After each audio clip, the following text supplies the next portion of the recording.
DTLR Radio, your fashion, your lifestyle, your music. You're plugged in with Fathom Got the Juice, live from the Unruly Sprayground Studio on just another day, man. So the day you hear this is probably going to be a whole different day. But you know, that's the great thing about the age we live in, man. We can pre-record this stuff and air it for later, but it won't be too much longer. I'm not holding this interview because I think a lot of good content and a lot of knowledge is going to come out of this, right? But I'm sitting here with a man that really needs no introduction, but we're going to show this man a lot of love anyway because he be doing big things, and I just don't think y'all even really know what y'all got walking around this city sometimes, all right?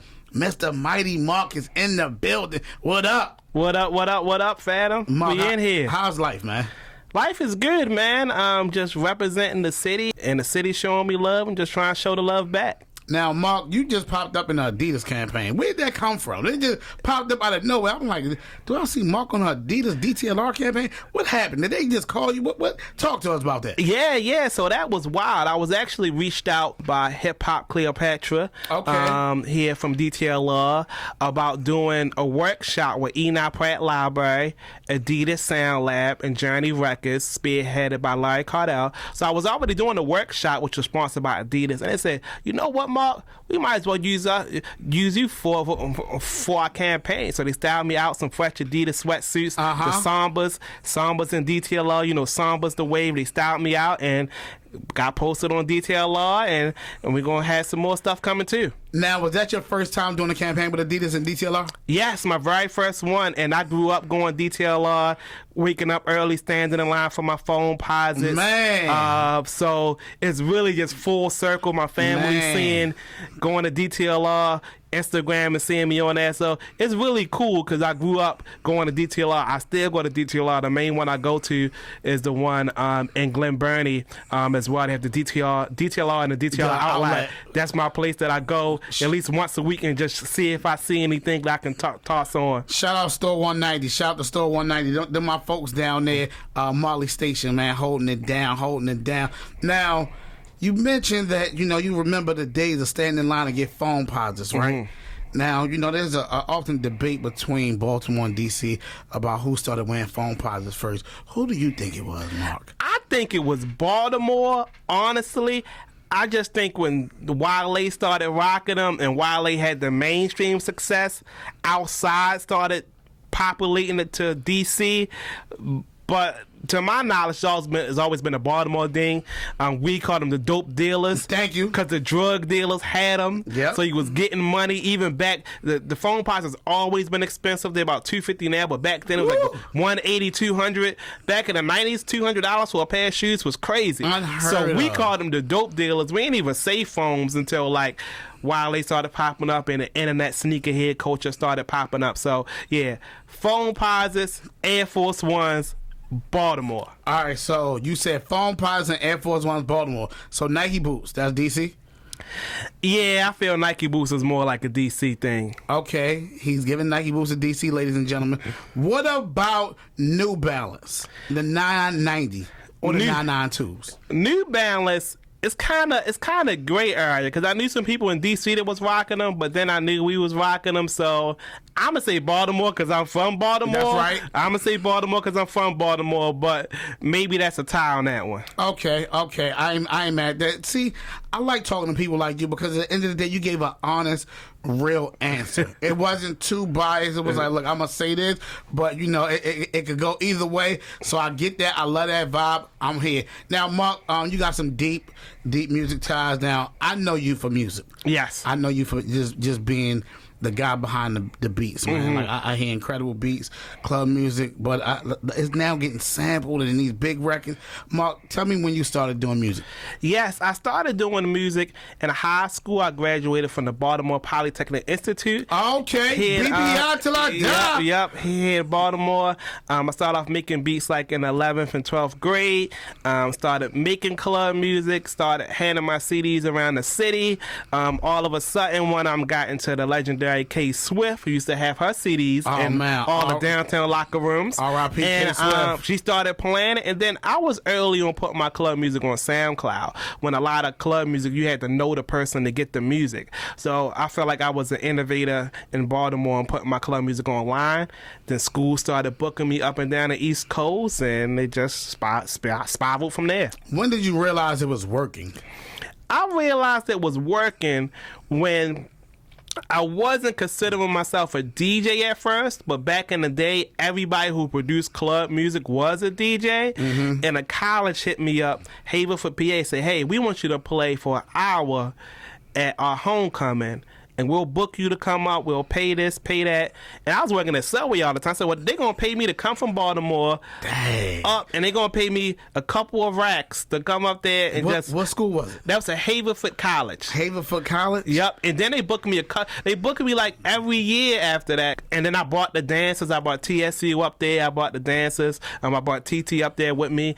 And they paid me. And then I started getting bookings in New York and bookings in other states. And probably this was about like a decade ago. I was getting all those bookings. Then I knew, like, okay, this club music, my music, is actually valuable. And I knew, and then Issa Rae hit us up about using some of the people that work for Insecure, about using some of my music in Insecure.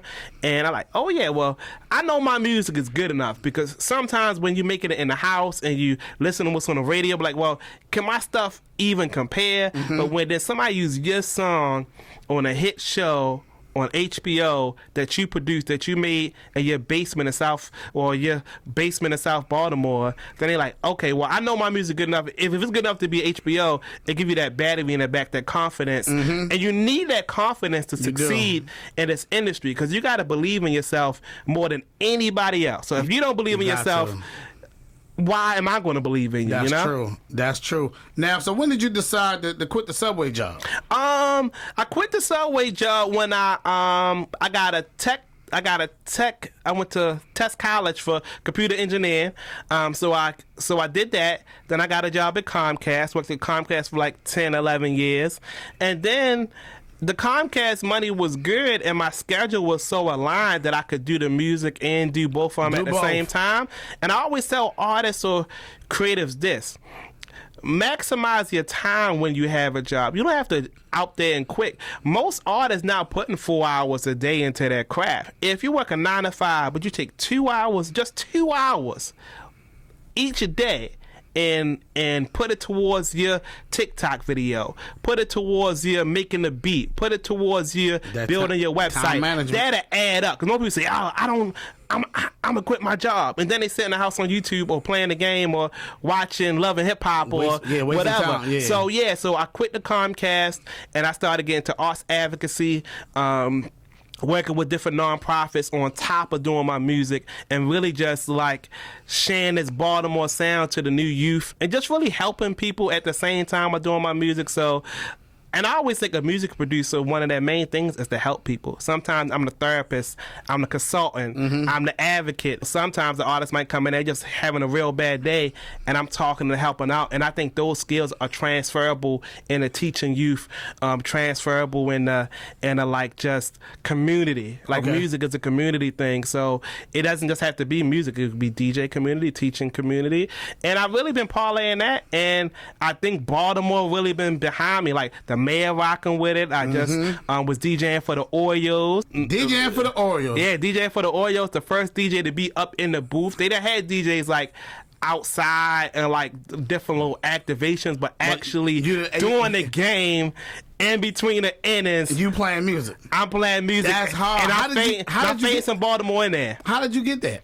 Really, they just reached out. I always tell people, networking is key. Being easy to work is key, but also doing the work. In this generation, in this new generation with the internet, if people see you doing the work and it's resonating, people are like, yeah, man, I want Mighty Mark. So the director game presentation, he reached out an email like, yo, I don't know how much it'll cost. I don't know if we can make it happen, but I want Mighty Mark. I want like that real culture.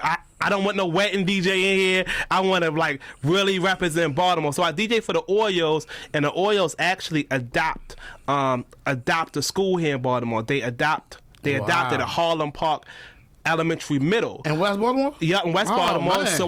So I DJ'd the first day of school, and then during Friday nights it's the Oyo City Connect nights. So they'll have the students come up to the booth with me. So I let them pick a song, That's and then they put us fire. on the video, put us on the jumbotron. So even the Oyo see my music, but they also see me interacting with the community and say, hey, that's the best fit. They didn't book me because I'm Jazzy Jeff, even though I respect Jazzy Jeff. Right, I would like to be Jazzy I Jeff didn't in even terms know- of skill wise. I didn't even know you DJ. That's the crazy thing. So I've been DJing way more like this year, Red Bull, Afram, Artscape, That's fire. the Oyo. So I've been playing a lot more, and it's a different way to connect with people than DJing because you live in the flesh. So let me ask you something.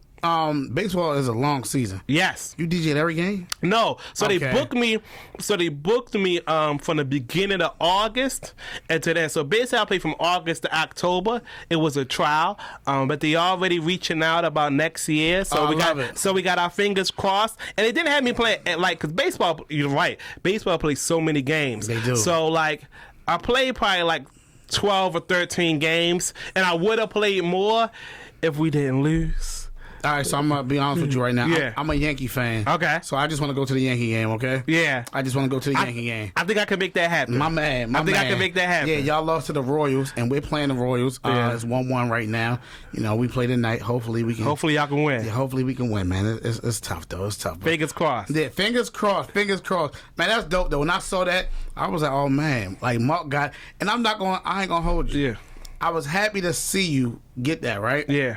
Because like I see the Oreo, it looked like so everything is not what you think it Yeah. is on the internet, right?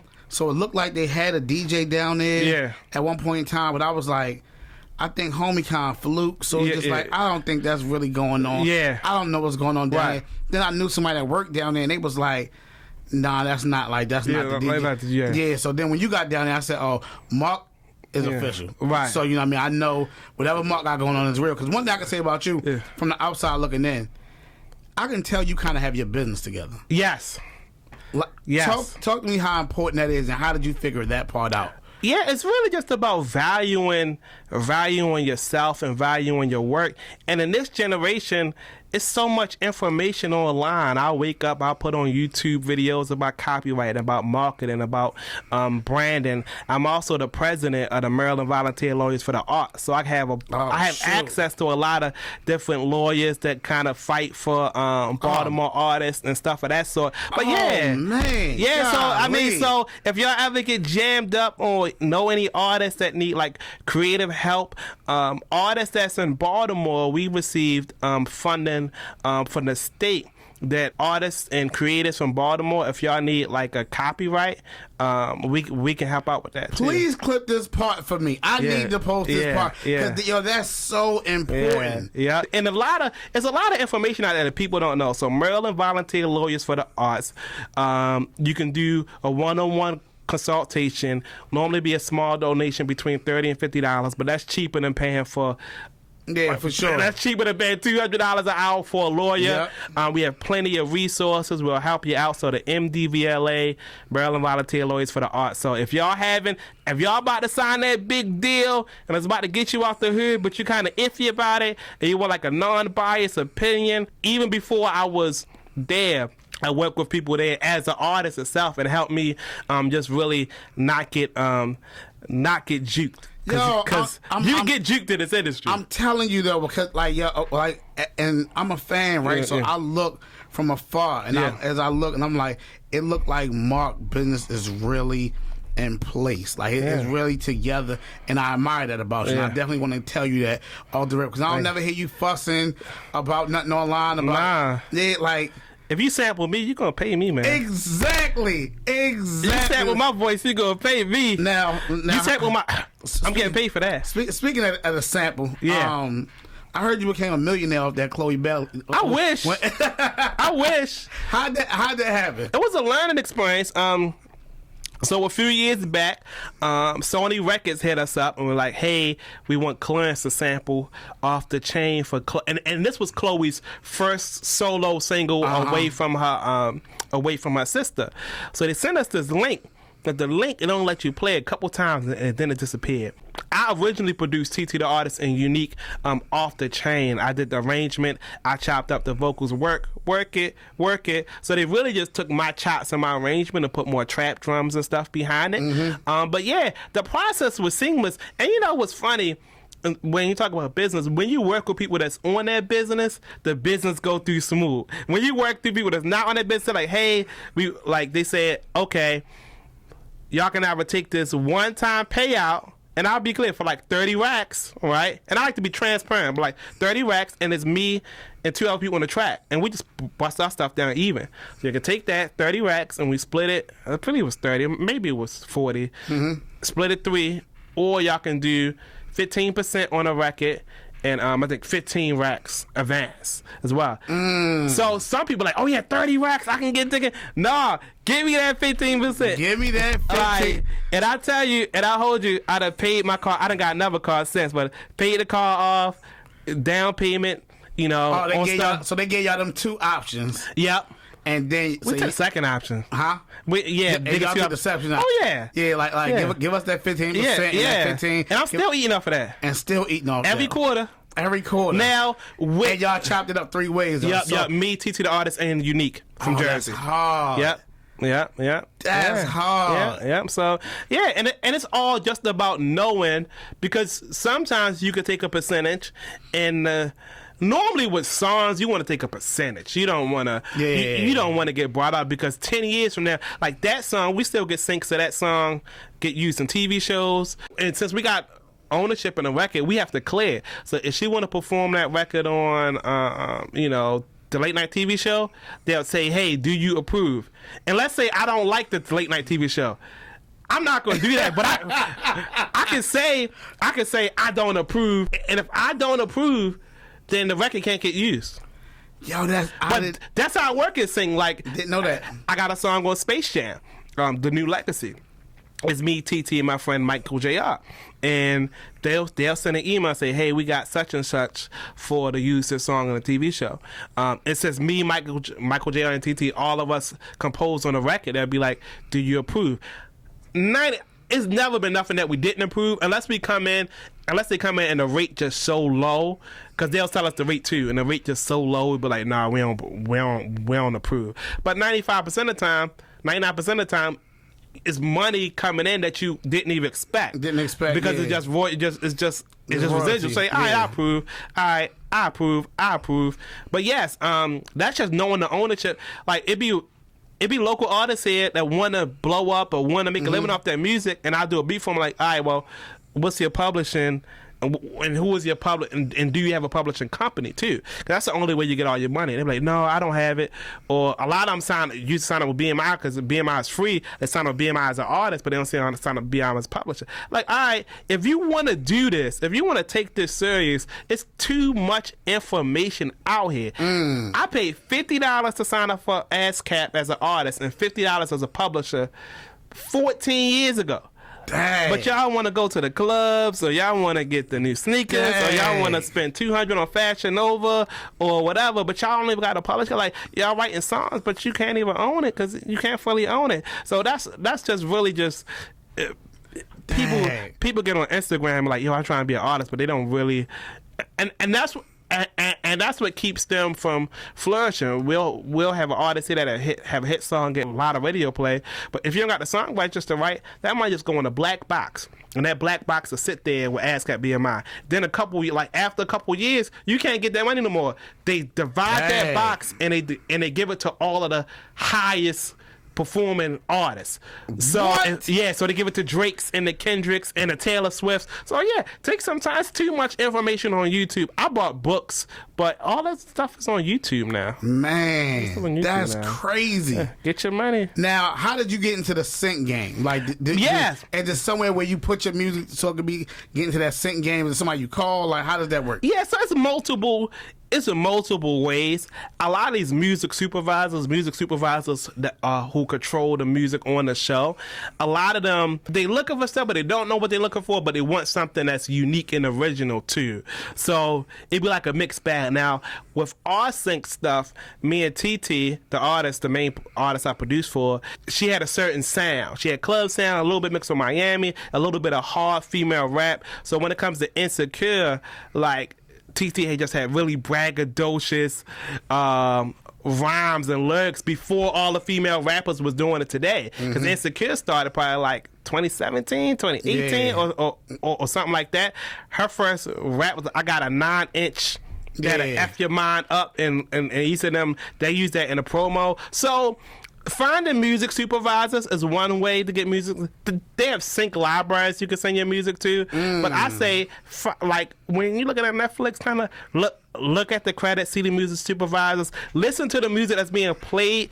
If you're an artist, see if you can collab with the producers, because a lot of these producers, they don't rap or sing, so they be looking for vocalists. Like, hey, is there any way, send us some music, get cool with the producers who kind of you see in the credits and stuff like that. I think that's one of the easiest ways. Also, building a massive catalog. I have over 400 registered records just to me. Like, and that's from, like, if I produce for somebody, I got a percentage on that record. I put out my own record, so I got a percentage on that record. Sometimes somebody might have a record like, hey, what you think about this? I'm like, oh, change it up, change it. I got a percentage of that record. So when you have a huge catalog, it's like more shots in the gym. Just like if you're on the internet, you got more shots in the gym. So building a catalog, make sure your stuff sounds good. Like, and I don't mean sounds good like arrangement or like judging your music. I'm talking about audio quality wise, like, because you gotta listen to what's on those TV shows and you competing with that. So find your engineer and get your stuff mixed. But yeah, look at the credits and try to find stuff, because a lot of people got Instagrams, they got Twitters, they just they is real people. LinkedIn, all that good stuff. LinkedIn too, yeah. I never even thought about that. That's a great point. Let me ask you something. Since we talking about placements and syncs and all that.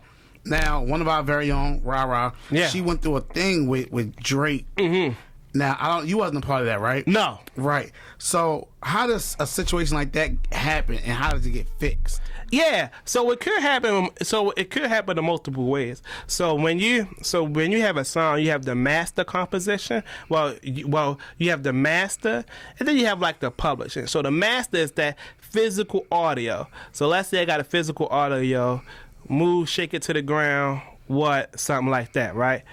So if Drake or anybody uses that song, then whoever owns the master. So if it's released to a record label, then normally a record label owns the master. So it really just depends on who owns the master. See, a lot of my stuff is independent. So you own all your... So I own the master. Yeah. So he might not even had to get it cleared from the actual artist. Like, I talk to Black Star all the time. Yeah, it happened with her twice, and I was just wondering, like, dang, how does this keep happening now? And then sometimes it's a gray area, because sometimes there's certain samples that people use so much that kind of become normal. Like the break that's in clubs, that's a real drum break from a song. But so many people done sampled it, and you really can't copyright drums. So you can't. Yeah, you can't really copyright just the drums. You can copyright like the melodies, but not really the drums. But that drums is so. Sometimes some stuff just been going on for some years, because there's a lot of songs online that use that what. And that what has been passed around for like 10. And that's Ra-Ra's what though. And that's her saying what, and that's from.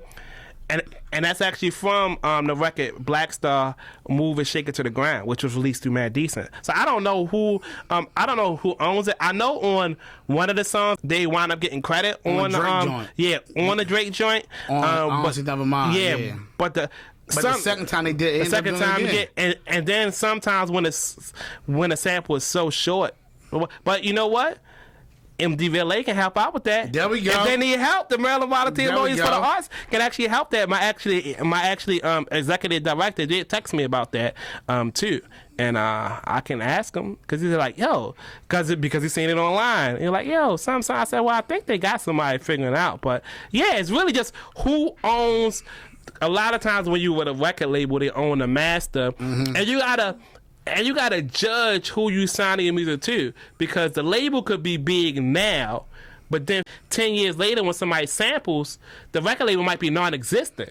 Because I can have a record, like me and you can start a record label, like an independent record label in Baltimore, right? And we can sign local artists, and we can sign, let's say we sign me, and I'm saying, hey, what up? Oh, right? And it's a big hit here in Baltimore, right? And then 30 years from now, we grandparents, we chilling on the beach and we don't even have a label no more. Yeah, we don't even have a label, or we not operating, but we still technically own that, but we not managing that work. We don't have the lawyers to fight or something like that. And somebody sample it, and like, we own the master. But then that artist is online saying, hey, well, let's say you the label and I'm the artist. Like, yo, they sampling my voice in Lil Uzi record or whatever. Fathom, yo, you signed my joint 10 years, but you gone. You might not even be here anymore.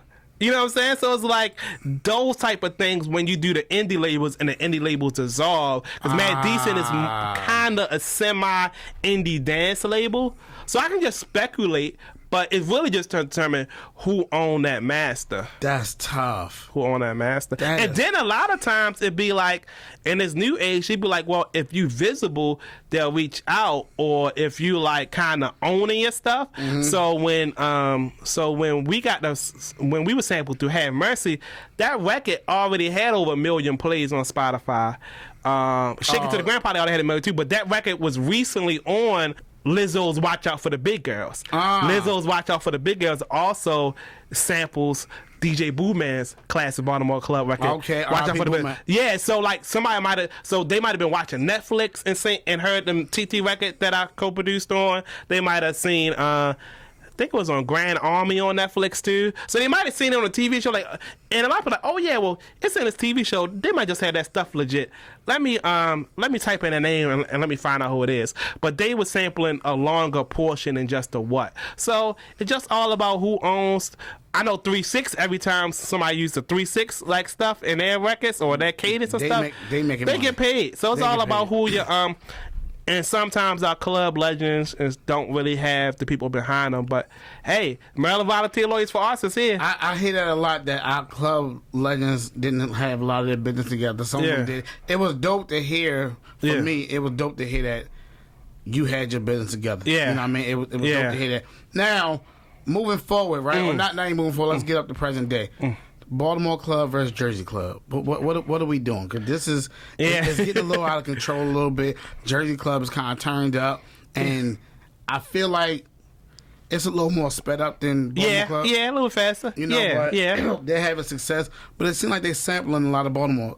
Like, how does that work? Yeah, it seems like it's always been like Jersey is just a derivative of Baltimore, so in my opinion, a lot of the Jersey stuff started off as remixes, especially remixes of Black Star, the person who produced the song that the What was sampled from. Salute the legend Black Star, man. So everything comes in waves. So like Jersey been making club music and they've been making it and keeping club music in general alive, and doing it in a space where it has the ability to go viral. When Baltimore club music was kind of at its peak, per se, it was MySpace. People would like pass around CDs. You had like message boards online, like you can share files, but it wasn't able like to go viral. Now you got more producers and really the dancers here in Baltimore. It's starting to kind of bring it back. So I don't think it is as many producers producing club music here as they used to. It's not as many, but we got some, and they doing that thing as well. We got like Run It Up Jordan. We got Run It Up Jordan on fire. We got TSU Terry dropping. We got TSU Terry dropping music. You got the dancers like Terry and Jordan dance too. And then you got Shaggy and Flash and Uncle Grandpa at all the sports games. You know, making stuff hot. You got Be More Than Dance. So it's really done shifted more towards the dance. And I even think what Jersey is going through a thing now where like it's a lot of people in the industry making Jersey club music not passing it to Jersey. So they going through the same thing that we went through years ago. I'm not gonna lie, I feel like, me personally, I feel like that wave is dead now. It's dying down. Yeah, it's dying down. I feel like once Uzi and then Nicki, I feel like now it's like it makes it an unrealistic goal for them. And I feel like the whole like the Philly Goats joint. You know what I mean? Like, and I like them dudes. Yeah. Like, but I feel like it's dying down because because the big the big dogs took it. The big dog took it, and they didn't get the shine. And like I said, things go in waves. The person with the rights, and a lot of times when people like nowadays, well, I think with a lot of music, people ride on the beat too much. But amazing songwriting, like if you go to pop and stuff like that, and country, them amazing lyrics always cut through. So like Sabrina Carpenter and like SZA and all of them, like the R&B girls, like amazing writing goes through. So if somebody comes through and write an amazing catchy record on a club beat, that's like not just I'm shaking. And somebody write like with like a top line or something like that. The days of just it blowing up just because it's a club beat, that's dead because the sound isn't as fresh anymore. But if somebody had a real nice lyrical, I always say like when Kendrick and Baby Keem did the I think it was the Hillbillies or whatever song was. It had kind of like a club vibe. Yup. It kind of had a club vibe, but they was spitting on it, and the beat was a little bit different. It had a little bit of soul. I think if people do that, and then like they're not riding just the beat, just riding the beat. I think, but people say like this being a fresh sound, that was kind of going to that R&B drill kind of it's kind of. How you feel about that sexy drill sound? I like it. I don't think it's too much different. Like, I don't think it's too much different than drill in sense that it's just a little bit more soulful. So it's like if I make a club beat, like, all right, this a club beat about fighting, or this a club beat like Follow Me or something like that. Gotcha. So I don't think it's that big of a new sound of people. I think people just calming it down a little bit. But I like it. Anything that people can have fun and get melodic and vibe out to, I'm down with it. Let me ask you something, man. You've been doing this for so long, and your career has been going great. I'm sure by your measuring stick, I guess you probably would say you could be doing better. Yeah, always. Yeah, we always kind of put the goalposts on ourselves, right? Who inspires Mighty Mark? Like, who inspired Mighty Mark? Like, where did you draw your inspiration from? I'm inspired by my kids. I didn't say cause like seeing them grow and seeing like them, everything is just so new to them. So I'm inspired by my kids, and I'm really inspired by people and helping people in emotion and helping people get to the next level. If I see a video, I'm like, all right, well, you doing this. How can I help you to do this and get here? If I see an artist like, I got artists that their first time getting paid for a performance is on big stage like the Artscape or big stage like the Trio Arts and Music Festival. TSU Thai got a sync placement for kind of like the Gatorade overseas, Lucozade, and they playing that on TV overseas. Man, he got a sync. And that's the first song. Man. Yeah, and that's like a 3-figure sync placement. Just from comment on a song. So I like to see that. So now he can be able, once that come through and the splits and all that stuff, he can put something away for his kid. You know what I'm saying? I want to see like, all right, well, he wait, 3 figures. How much is 3 figures? Am I thinking this wrong? That's... Oh yeah, that's it's like 3 figures, and then with the royalties come through and the splits like all combined. But I like to see that. Like, I've been able to bring artists in on the radio, and it's their first time doing an interview.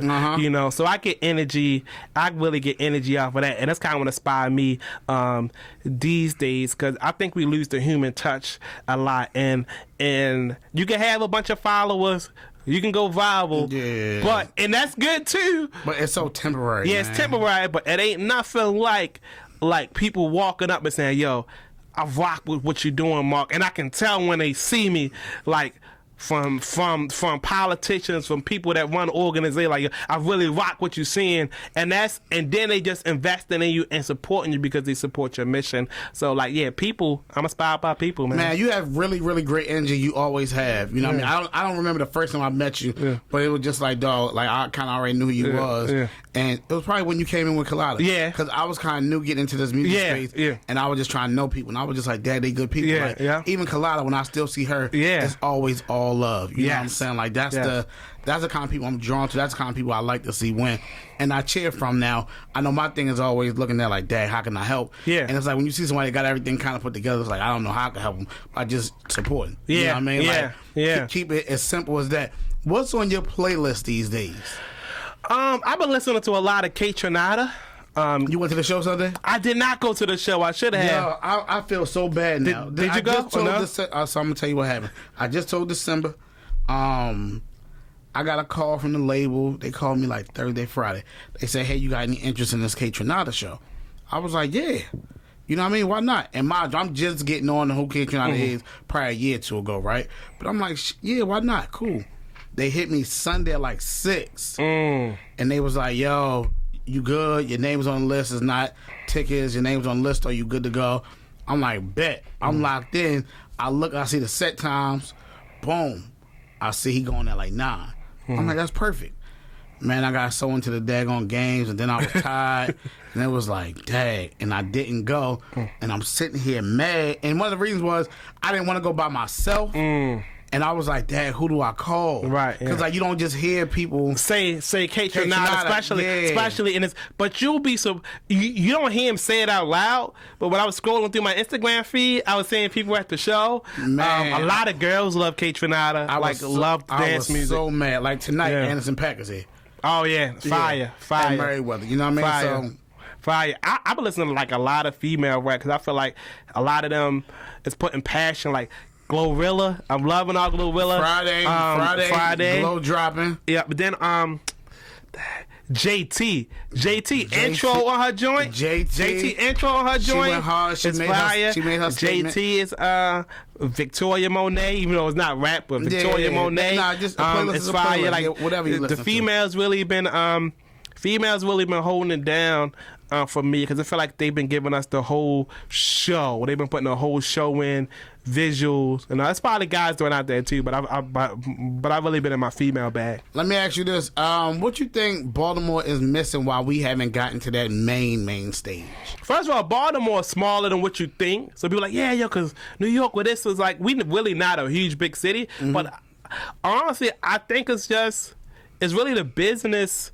We got a lot of talent, but we need more people like you, more people that want to be behind the scenes. Because a lot of artists, they be on a rise, but then like the behind the scenes stuff just knock them down. People don't understand that. Like I really love being behind the scenes. Like although I do these interviews, I do these interviews just to simply build a relationship with people. Right. You know what I mean? Like I love talking to people and figure out what they want and need. So the interviews is a catalyst to just build that relationship. But I love being behind the scenes, making the calls, putting the play together. Right. Like that's really like I aspire to be Clarence Avant. You know what I mean? Black Godfather. So like that's really what I want to do. So it's like in my mind, that's the goal, that's the mission I'm on. And I think we're getting there because 10 years ago to compare it to as now, we didn't have as many people here wanting to do that.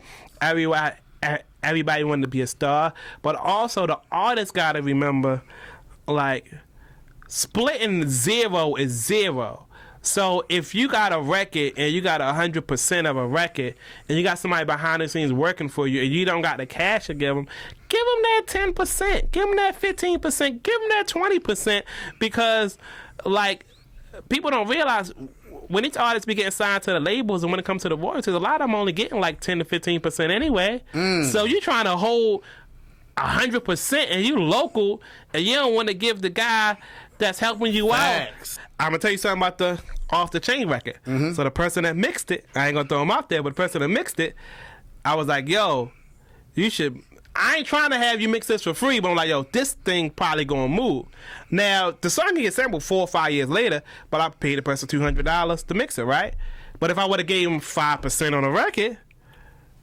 Wait, what? So the person that mixed that record, I mean, he wanted his cash, and that's the average person, and that's just what the case. It's kind of normal. Like, yo, you should just take a percentage. Yo, I'm telling you, you should take a percentage. Just take it. You like, yo, just take the percentage. Like, and I don't like stuff for free. I mean, but sometimes, but, like, yo, but you gotta like, know. I think this gonna go. You gotta know where to bounce. So you gotta know where to. Me and TT have never had a contract. We've been working 10, 15 years.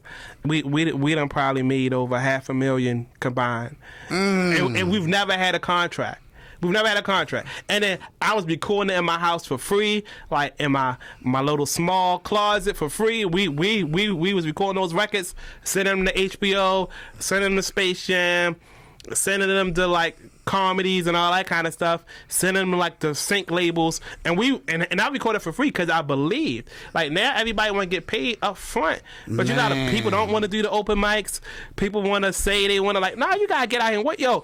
I was catching a bus to clubs with a busted down computer trying to burn the CD on the bus to give to the DJs and smelling like subs. Said I worked the subway, working up like I was doing that. I ain't gotta do that now, but I was doing. When it's time to work, people don't want to work, but they want a result. But like, yeah, man, I got a job, I gotta work. I had a job too, but like I said, if you take that out, I ain't saying through your whole day. If you can't take 40 minutes a day, if you gonna get somebody 8 hours of your day, and you can't take 45 minutes of your day, 45 minutes a day, somebody who go to the gym 1 hour a day a week, you'll see the results. So why not you can't put 45 minutes a day? I'm not trying to hear that. That's true. You ain't going. I can't work harder than you. I can't work harder than you. Ridiculous. At all. Man, that's crazy. Yeah. Anybody in the city that you got your eye on? I'm on the female wave tip right now. I saw you working with my girl CZ, baby. Yep. So I need it. I used to love some CZ, baby. I need to get some more. Like, I need to get some more CZ, in there. baby, I remember the first time I ever saw that video. It was her homegirls. Yeah. They was at the gas station, CZ Mafia. I remember seeing it. And I remember, I'm like, yo, this is hard. She raw. Her voice just raw. Her voice cut through. Her voice cut through. And I was like, dog, I want to grab her. Like, I want to work with her. Her voice cut through. And then somebody else had it. She came. I had her come up here to do a freestyle. Me and Reyes was here. Had her come here and do a freestyle. And then somebody called me and said, yo, I'm at the door. I'm like, you at the door for what? And it's somebody I knew. Manager, son. And he like, oh, yeah, no, I'm kind of managing. I'm just kind of like, what? And it was somebody I kind of knew wasn't going to get nothing done. Right. And I'm just like, damn. And I was sitting there just waiting for it to fall apart. And they stayed locked in for so long. And I just lost interest. And I was like, damn. Because I thought she was so talented. She still is so talented. Yeah. You know what I'm saying? Yeah, she fired. Damn. She fired. We going to lock it. Like, we did that one record. But I had some things going on. But I was just talking about doing a whole project with her, like at least like a three to four joints. So CZ, baby. I really like T Savage. Oh, that's my girl, man. T Savage Fire. That's sis right there. Who else? I hate that her and Bella beefing right now. It kills me, but I understand. Yeah, it's all competition. It's hip hop. Long as it's hip hop, I'm fine. As long as it's hip hop. Long as it's state music, but those two are like they wow. You know what I mean? I sent some beats to Baltimore Bella. She reached out. Oh man, yeah, she actually reached out on Instagram, so I sent some stuff with her.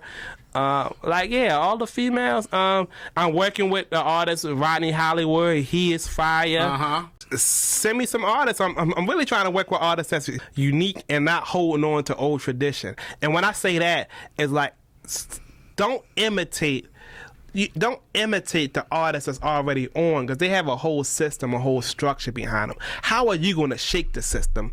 Like the artist online posts, The Weeknd can post 4 pictures with hiding his face because he The Weeknd. Yeah. He click a button and it's a whole machine making sure his stuff everywhere. Yeah. I need you to try to be omnipresent, and that don't mean making cringe content. That don't mean that could be like setting up your mic and just rapping in front of your mic and posting every Friday. That's you know what I'm saying? So yeah, T Savage, CZ Baby. I sent some stuff to actually Baltimore, Bella.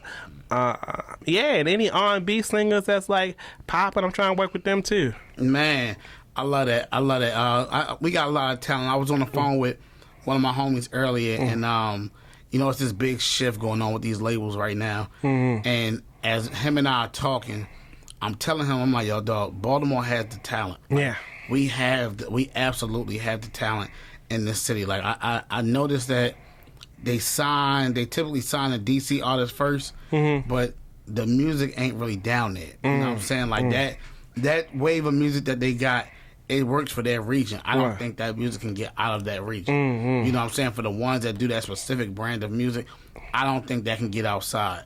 The music that Baltimore does, like, it can go anywhere. You know what I'm saying? Like, it can go to the biggest stage. Yeah. It got the energy if you want to go to the club route. Yeah. If you want to go to straight hip hop, they can blend in with all your gritty Detroit, Philly, Atlanta, all that, man. So I feel like we really, really have it. and we gonna get there. Oh yeah, yeah. We gonna get there. I think it's the hottest it's ever been. I think artists are building their teams. I think artists are being able to find a way to translate and like punch through. And I also think artists probably got situations coming through, and sometimes it may be the right situation, sometimes it's not. But sometimes you might have to take that first situation to get your foot in the door. That's true. You gotta balance it though, because you know I'm part of a lawyer organization, so I ain't telling somebody sign something stupid. But if it's a situation where you can get in and out, like situation, all right, you gotta do 1 or 2 EPs or 1 or 2 projects, and you get like you get a recuperation. If it's something small, if it's not like a 7 album type of thing or something like that, get in, build your stuff up, and if you can get that type of situation. But you gotta get your money up so you can get the leverage, or you gotta build the leverage so you can help control the narrative, control the situation too. But I think we getting like we got artists like selling out shows like YG Tech. We like yeah. So we close. We got some dope guys out here, man. We got Tech, we got NASG Chaz. Yeah. You got who I'm thinking about? Oh, Skola. Yeah, we getting there. You still got your shorties out there. Yeah, doing their thing. You know what I mean? Of course, you got Take Cobain on the other side. You know what I mean? So we got a lot of people that's doing dope things, man. So salute to everybody that's doing their thing. Yeah. Any last words, Mark? Nah, shout out to DTLR Radio. Y'all can follow me at I Am Mighty Mark. And yeah, let's go, Baltimore. We in here. Worldwide, we in here. We in over 150, 200 stores. Man, we deep. More than that, we deep. It's crazy. Cop some sneakers, cop some gear. I've been seeing you do a lot of press, like, or a lot of like, and I feel like a lot of interview type style. Yeah, that's dope. What made you finally get out there and start doing more? Because producers really don't do a whole lot of talking. Yeah, people been asking me. But also, it's also like. You want to share a story that people can connect to, that people can relate to, because like I said earlier, the Oreos booked me partly because they wanted the culture. So you got to be able to show yourself out there and stuff. And like that's hard. Producers got ideas. You might as well share them and talk about them. That's hard. I love that, man. Let them know where to follow you at again, Mark. Follow me at I Am Mighty Mark. Let's go. Listen, Fathom got the juice. Mighty Mark is here. DTLR Radio, man. Baltimore's up. It's go time. Let's go.